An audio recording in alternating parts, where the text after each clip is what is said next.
teman-teman, kita lanjutkan saja pekerjaan kebunnya. Seperti biasa, jangan lupa bantu tekan tombol like dan berkomentar.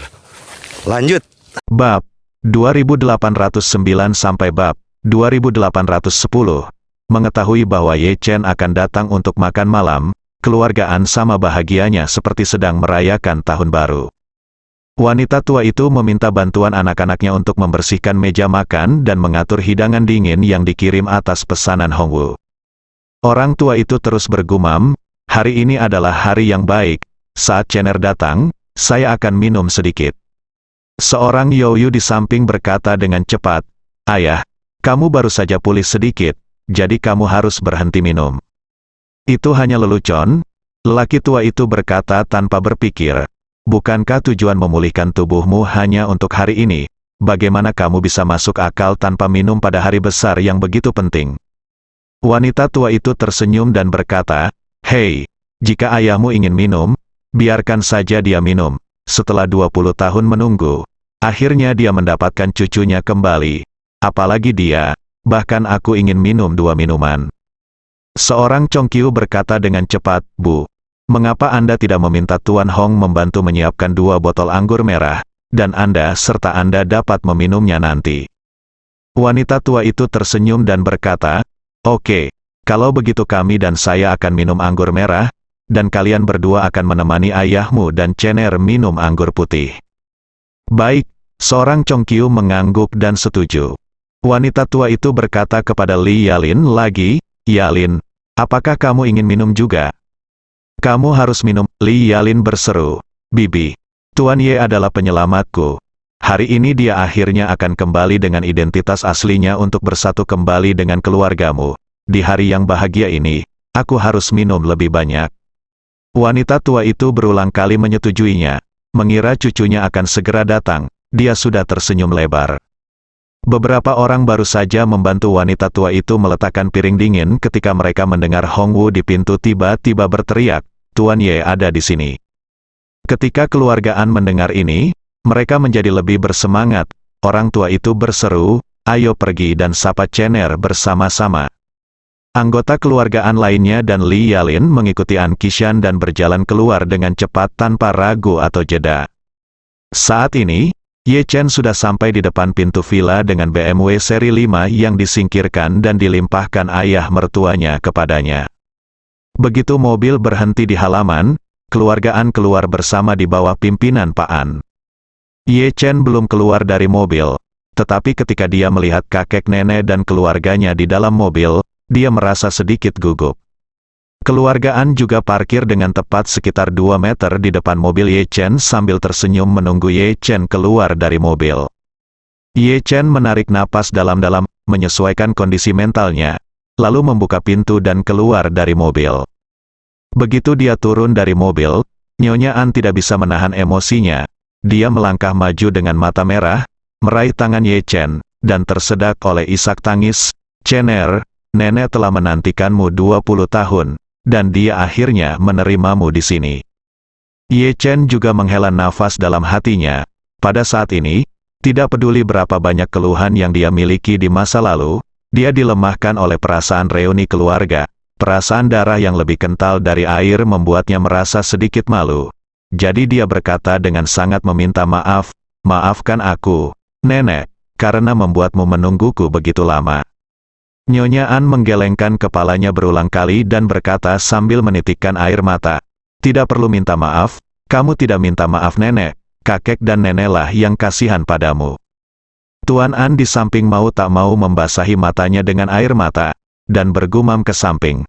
Chener, dalam 20 tahun terakhir, keluarga An selalu memikirkanmu. Kami telah mencari semuanya seluruh dunia untuk menemukanmu, dan aku mencarinya lebih dari sekali. Tapi aku tidak pernah menyangka kamu selalu berada di Aurus Hill. Ye Chen mengangguk dan berkata, sejujurnya kepada kakek, setelah orang tuaku mengalami kecelakaan, Tang Sihai menempatkanku di panti asuhan. Panti asuhan selalu menyembunyikan identitas asliku. Tuan An hanya bisa menghela nafas, sepertinya saya masih meremehkan kemampuan ayahmu. Saya khawatir hanya ayahmu yang bisa membayangkan cahaya hitam yang begitu terang. Setelah mengatakan ini, Dia berkata dengan sangat puas, "Dulu saya berpikir bahwa ayahmu mungkin adalah talenta muda paling cakap yang pernah saya temui. Tetapi saya tidak pernah berpikir bahwa Chener, Anda benar-benar bisa mengalahkan orang lain. Jika Anda tidak melakukannya, telah membantuku secara diam-diam, aku dan nenekmu, serta bibi dan pamanmu, pasti sudah lama meninggal." Ye Chen berkata dengan serius, "Kakek, tidak perlu bersikap sopan. Aku masih memiliki setengah dari darah keluargaan di dalam diriku, dan aku tidak akan pernah duduk diam dan mengabaikan keluargaan apapun yang terjadi." Mata Tuan An memerah dan dia tersedak dan berkata, "Terakhir kali kakek saya sakit kritis, putri saya tiba-tiba mengirimi saya pil penyelamat jiwa.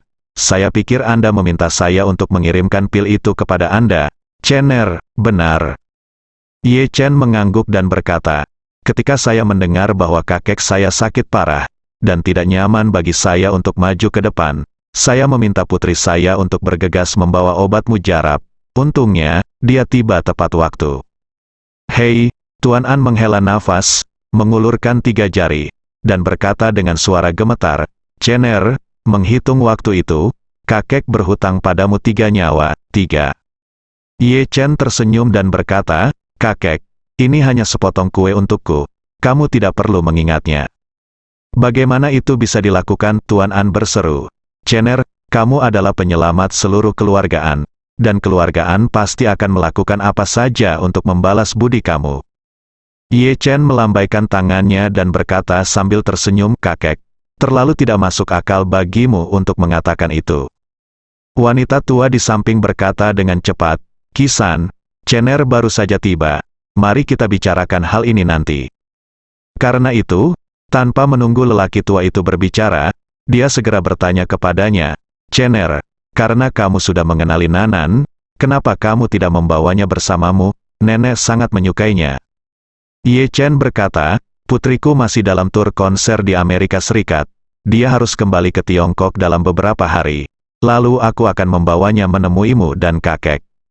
Wanita tua itu mengangguk berulang kali dan berkata, Oke, hebat Chener, gadis ini, Nanan, benar-benar satu-satunya gadis baik yang pernah dilihat nenek dalam hidupnya. Dia juga tunangan yang sering ditunangkan ibumu untukmu bertahun-tahun yang lalu. Sebaiknya kamu segera ke sana secepatnya. Menikahi putrimu berarti bagimu sepasang kekasih akhirnya menikah, dan bagi kami, itu berarti menyaksikan perjodohan yang dibuat di surga. Selain itu, arwah orang tuamu di surga pasti akan sangat senang." Ye Chen berkata, "Nenek, saya sudah menikah." "Ah," wanita tua itu bertanya dengan heran, "apakah kamu sudah menikah, dengan siapa?" Ye Chen berkata, "Putri dari keluarga Xiao di Jinling, Xiao Curan." Wanita tua itu bahkan lebih terkejut lagi. Dia adalah simpanan dari keluarga Tionghoa terbesar di dunia, dan pangkatnya sangat tinggi sehingga tidak ada keluarga lain di negara ini yang dapat menandinginya. Siapa yang pernah mendengar tentang keluarga Jinling Xiao? Jadi, wanita tua itu bertanya kepadanya, "Chener, kapan kamu menikah?" 4 tahun lalu, Ye Chen berkata dengan serius, "Saat aku tidak punya apa-apa dan tidak berguna." Wanita tua itu sedikit menyesal, tetapi ketika dia melihat nada tegas Ye Chen ketika dia berbicara, dia tahu bahwa dia masih sangat puas dengan istrinya, jadi dia segera bertanya, "Chener, di mana istri cucuku? Mengapa tidak bukankah dia membawanya agar nenek bisa melihatnya?" Ye Chen berkata, "Saya mengetahui bahwa Anda semua akan datang ke Jinling beberapa hari yang lalu. Saya memiliki firasat bahwa mungkin ada bahaya, jadi saya mengirimnya ke Amerika Serikat." Wanita tua itu mengangguk, tersenyum dan berkata, "Tidak masalah. Sampai jumpa ketika dia kembali." Ye Chen menggelengkan kepalanya dan berkata, "Nenek, bahkan jika dia kembali, aku mungkin tidak akan membawanya menemuimu dan kakek." Wanita tua itu bertanya dengan bingung, "Kenapa, Chener, apakah kamu masih mengeluh tentang kakekmu di dalam hatimu?" Ye Chen menggelengkan kepalanya sedikit dan berkata, "Nenek, istriku, belum mengetahui identitas asliku." Semua orang yang hadir membelalak. Tidak ada yang menyangka istri Ye Chen selama 4 tahun tidak akan mengetahui identitas aslinya. Wanita tua itu tidak bisa menahan diri untuk tidak bertanya, "Chener, kamu telah menikah dengan gadis bernama Xiao itu selama 4 tahun. Mengapa dia tidak mengetahui identitasmu? Ye Chen menertawakan dirinya sendiri. Saat dia pertama kali menikah dengan saya tidak berguna dan masih membawa batu bata dan semen di lokasi pembangunan. Kemudian, ketika saya menikah dengan keluarga Xiao. Di mata keluarga Xiao, saya lahir di panti asuhan. Saya adalah penduduk kelas bawah yang tidak memiliki pendidikan dan tidak memiliki kemampuan nyata. Saat itu, saya senang dengan perasaan diabaikan dan diabaikan. Jadi saya tidak pernah mengungkapkan identitas saya kepada keluarga Xiao. Berbicara tentang ini, Ye Chen menambahkan, kemudian, Tang Sihai menemukan saya dan memberi saya sejumlah uang dan sebuah perusahaan, dan saya sendiri mengalami beberapa pertemuan khusus. Sedikit demi sedikit, saya mencapai posisi saya saat ini. Tetapi selama periode ini, aku tidak memikirkan bagaimana cara memberitahu Curan tentang perselingkuhanku. Jadi untungnya aku merahasiakannya dan tidak memberitahu dia. Nenek berpikir sejenak, mengangguk penuh pengertian, dan menghela nafas. Teman yang membutuhkan adalah memang seorang teman. Ketika kamu tidak punya apa-apa, dia tetap bisa menikahimu dan tidak pernah meninggalkanmu. Ini sungguh luar biasa. Saat dia mengatakan itu, dia tidak bisa menahan diri untuk tidak bertanya dengan penuh harap, Cener, karena kamu telah menikah selama 4 tahun. Bukankah kamu sudah punya anak?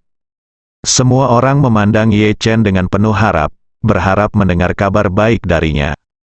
Marvin menyentuh hidungnya dengan canggung. Nenek, kami belum punya anak.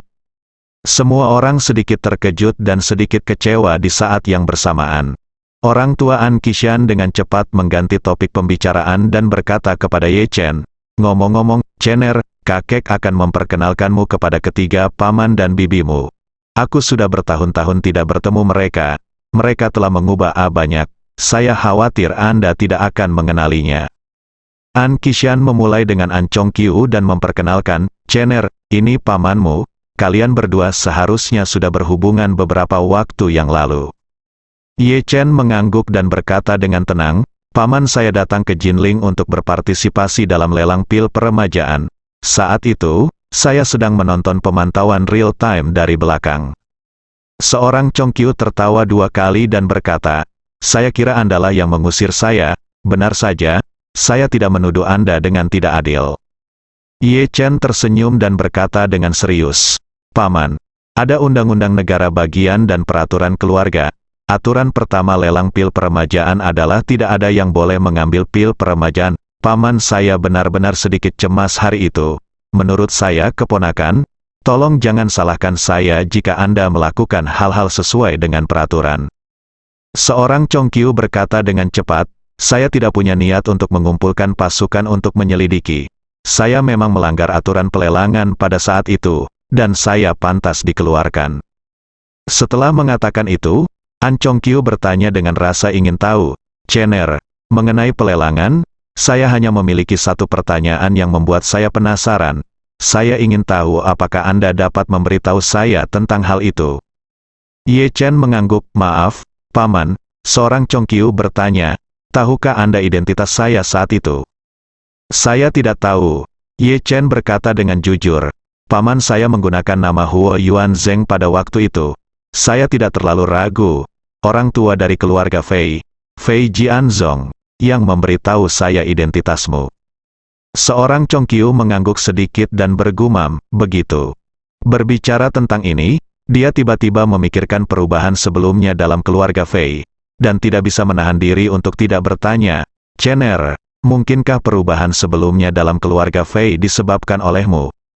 Keluarga An sudah lama mengetahui bahwa dermawan, mereka adalah orang yang sama dengan dermawan keluarga Fei. Namun, ketika An Chongqiu mengetahui bahwa orang berkuasa di balik layar sebenarnya adalah keponakannya yang telah hilang selama 20 tahun, dia masih merasa sedikit tidak percaya. Ye Chen tidak menyembunyikan rahasianya saat ini dan berkata dengan tenang, pada lelang ramuan peremajaan hari itu, Tuan Fei ingin membeli ramuan peremajaan. Tanpa diduga, putranya mengambil kesempatan untuk merebut kekuasaan. Saya berteman dengan Nona Fei, jadi saya membantu mereka.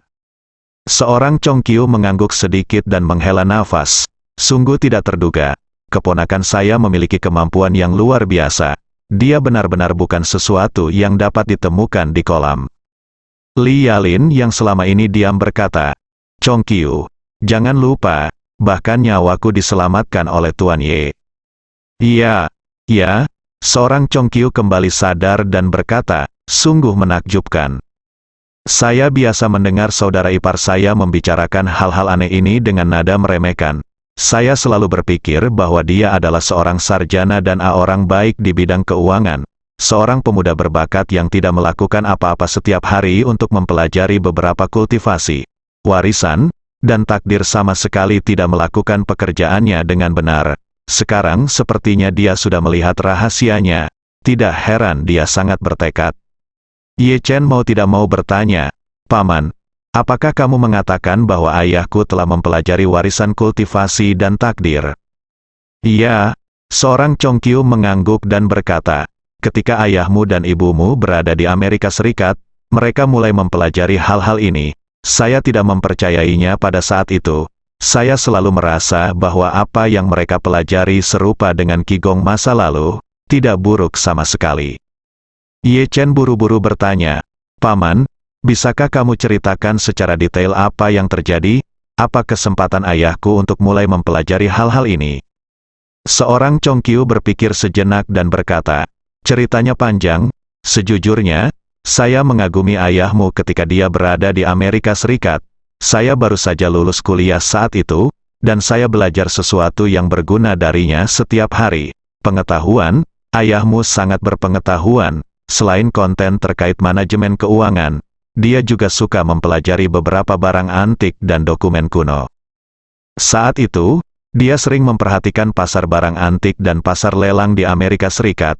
Jika dia menemukan peninggalan budaya yang hilang di negaranya, dia akan berusaha sekuat tenaga untuk memotretnya dan menyumbangkannya ke museum dalam negeri. Tapi suatu kali, dia membeli satu set barang antik di toko barang antik di New York. Buku. Saya mengunci diri di ruang belajar dan melihatnya selama 3 hari. Dalam 3 hari itu, dia tidak makan atau minum, dan tidak pernah meninggalkan pintu ruang belajar. Setelah 3 hari, ibumu melihat ada yang tidak beres. Jadi dia ingin masuk dan membujuknya. Tapi ibumu juga mengikutinya, dan dia menonton siang dan malam. Berbicara tentang ini, An Chongqiu hanya bisa menghela nafas dan berkata dengan emosi, "Kamu tidak dapat membayangkan betapa gilanya mereka." Mereka berdua kembali ke ruang tamu untuk mempelajari kumpulan buku selama 3 bulan penuh. Ketiganya bulan, mereka berdua mengasingkan diri, tidak bisa meninggalkan ruangan, dan pelayan mereka meninggalkan makanan dan minuman di depan pintu. Ye Chen begitu terkejut hingga dia berseru, "Paman, apa nama buku yang dibaca orang tuaku? Apakah kamu masih mengingatnya?" Seorang Chongqiu berpikir sejenak dan berkata, "Jika saya mengingatnya dengan benar, itu seharusnya disebut Jiu Sui Jingsu, 4 karakter, tapi saya tidak dapat mengingat yang kedua dengan jelas." Ye Chen melebarkan matanya dan tanpa sadar bertanya, "Paman, apakah itu Jiu Suan?" Seorang Chongqiu tiba-tiba menyadari, ya, namanya Jiu Xuan." Kata pengantar sutra 9 misteri terdengar aneh. "Awalnya saya pikir itu adalah sutra, tetapi ayahmu mengatakan itu membuka pintu ke dunia lain. Kunci, saya selalu berpikir dia gila." Ye Chen tidak bisa menahan diri untuk tidak bergumam. Kata pengantar sutra 9 misteri, kata pengantar yang mana? Seorang Chongqiu berkata dengan santai, "Kata pengantar dari kata pengantar adalah kata pengantar dari koleksi lanting." Ekspresi Ye Chen ngeri, dan hatinya sudah dipenuhi kekacauan. Dia diam-diam bertanya-tanya, kata pengantar sutra 9 misteri. Apakah itu berarti buku yang ayahku dapatkan adalah kata pengantar sutra 9 misteri? Kata pengantar biasanya merupakan pendahuluan sebelum awal teks utama. Misalnya karya Wang Bo yang menakjubkan, kata pengantar Paviliun Pangeran Teng, sebenarnya adalah ketika Gubernur Hongzhou mengundang banyak sastrawan untuk menghadiri jamuan makan di Paviliun Pangeran Teng. Selesai, semua orang menulis artikel dan puisi untuk merayakan acara tersebut. Akhirnya, karya para sastrawan ini kemudian disusun menjadi kumpulan puisi, dan kata pengantar Paviliun Pangeran Teng, yang ditulis oleh Wang Bo setara dengan menulis kata pengantar untuk kumpulan puisi masa depan. Oleh karena itu, Ye Chen merasa jika buku yang diperoleh ayahnya saat itu benar-benar berjudul Kata Pengantar 9 Kitab Suci Misterius, maka itu mungkin benar-benar kata pengantar 9 kitab suci misterius. Memikirkan hal ini, dia segera bertanya, "Paman, setelah mendapatkan buku ini, ucapan atau perilaku ayah saya apa yang tidak dapat Anda pahami, atau yang sangat mengesankan Anda?" Seorang Chongqiu berpikir sejenak dan berkata, "Ayahmu memiliki terlalu banyak perilaku yang tidak dapat saya mengerti. Dia membaca buku-buku kuno dan informasi di mana-mana, dan bahkan keluar untuk pemeriksaan dengan ibumu berkali-kali. Dia pergi ke sana selama puluhan hari atau bahkan berbulan-bulan. Tapi saat itu, menurutku ayahmu sedikit gila, jadi aku tidak terlalu memperhatikan apa yang telah dia lakukan." Berbicara tentang ini, An Chongqiu tiba-tiba memikirkan sesuatu dan berkata, "Ngomong-ngomong, aku ingat ayahmu membicarakannya dengan ibumu lebih dari sekali. Dia juga mengatakan bahwa kehidupan manusia terbagi menjadi naga dan burung phoenix, dan mereka juga berbicara tentang promosi. Naga itu dihormati, dan hanya naik ke level naga yang benar-benar bisa naik ke surga dengan menunggangi naga." Ye Chen berkata dengan ekspresi serius, "Apa yang ayahku katakan seharusnya adalah takdir manusia, jaringan naga dan jaringan phoenix." Mungkin, seorang Chongqiu mengerutkan kening dan berkata, dia tidak banyak menyebutkan dua hal ini, tetapi Seng Longge sering menyebutkannya, seolah-olah itu adalah topik penelitian untuk pembimbing doktoralnya. Dia bergumam di sana sepanjang hari. Kuncinya adalah itu ibumu juga istimewa, seolah-olah mereka berdua telah dicuci otak. Ye Chen buru-buru bertanya, "Paman, apakah kamu ingat detail lainnya?" Seorang Chongqiu menggelengkan kepalanya dan menghela nafas, "Sudah lama sekali sehingga aku tidak dapat mengingat detailnya dengan jelas. Yang paling membuatku terkesan adalah ayahmu selalu memberitahu ibumu tentang menunggangi naga dan naik ke surga, dan selalu mengatakan sesuatu seperti, jika tidak berhasil, maka apapun yang terjadi, tidak peduli apa yang terjadi, tidak peduli apa yang terjadi pada akhirnya, sejujurnya, saya pikir mereka telah bergabung dengan semacam organisasi sesat, berpikir untuk naik ke surga sepanjang hari." Ye Chen bahkan lebih ngeri saat ini, dia benar-benar tidak menyangka bahwa ayahnya juga terkait dengan 9 kitab suci surgawi yang misterius. Longge dan Fengge, mungkinkah mereka membicarakan dia dan ibunya? Atau apakah Longge berbicara tentang dirinya sendiri? Jadi apa itu Seng Longge? Ye Chen merasa bahwa dia tiba-tiba jatuh ke titik buta pengetahuan lagi. Tidak ada deskripsi tentang Seng Longge dalam 9 kitab suci surgawi yang misterius. Ini pertama kalinya saya mendengar kata ini hari ini. Ada kata lain yang baru saya pelajari, yaitu rahasia keabadian yang diceritakan oleh bawahan Wu Feiyan, Chang Sengbo, sebelum dia meninggal. Mengenang orang tuanya dibunuh oleh paman Chang Seng, Ye Chen menduga bahwa orang tuanya seharusnya secara tidak sengaja memperoleh harta yang luar biasa atau berlatih seni bela diri, sehingga mereka diincar oleh Wu Feiyan. Pada akhirnya, Wu Feiyan marah dan meninggal Jinling. Begitu dia memikirkan hal ini, Ye Chen tiba-tiba teringat pada Lin Waner. Lin Waner tidak mengetahui rahasia keabadian, tapi Lin Waner pasti memahami hal-hal seperti takdir. Bagaimanapun, dia telah hidup selama lebih dari 300 tahun, dan pencapaiannya di Yijing Bagua tidak tertandingi oleh siapapun, bahkan Lai Qinghua. Mungkin, dia akan tahu bagaimana nasib Seng Longge. Bersambung.